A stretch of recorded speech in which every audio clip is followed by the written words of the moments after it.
Nitong ikatlong linggo ng Setyembre, nagpatuloy ang mga aktibidad na isinasagawa ng Philippine Ports Authority bilang bahagi ng Maritime and Archipelagic Nation Awareness Month o MANAMO ngayong taon. Tuloy-tuloy ang pagtatanim ng mga puno at bakawan na isinasagawa ng mga Port Management Office o PMO ng PPA sa iba't ibang bahagi ng Pilipinas.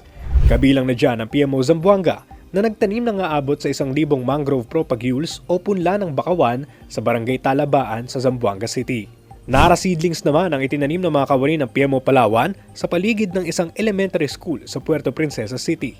Ang PMO Bicol, sabay na isinagawa ang pagtatanim ng puno at pagdilinis ng dalampasigan sa Pasacao, Camarines Sur nitong Martes, September 17. Magkakahiwalay na cleanup drives naman ang isinagawa ng PMO Bohol, PMO Lanao del Norte Iligan at PMO Davao nitong ikatlong linggo ng Setyembre. Hindi rin nagpahuli ang PMO Batangas na sabay-sabay isinagawa ang tree planting activity, port educational tour at cleanup drive sa Batangas Port.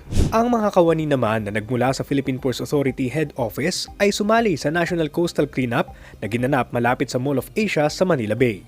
Masaya kasi nakatulong ka sa paglinis ng coastal. At saka maraming tao kaya hindi mo mararamdaman pagod kahit na mahirap. Inaasahang magpapatuloy ang mga aktibidad ng PPA na bahagi ng MANAMO 2024 hanggang matapos ang buwan ng Setyembre. Ang MANAMO ay pinagdiriwang sa buong bansa alinsunod sa Presidential Proclamation No. 316 Series of 2017 na naging hudyat upang ipagdiwang ng sabay-sabay ang lahat ng maritime-related activities sa bansa tuwing Setyembre.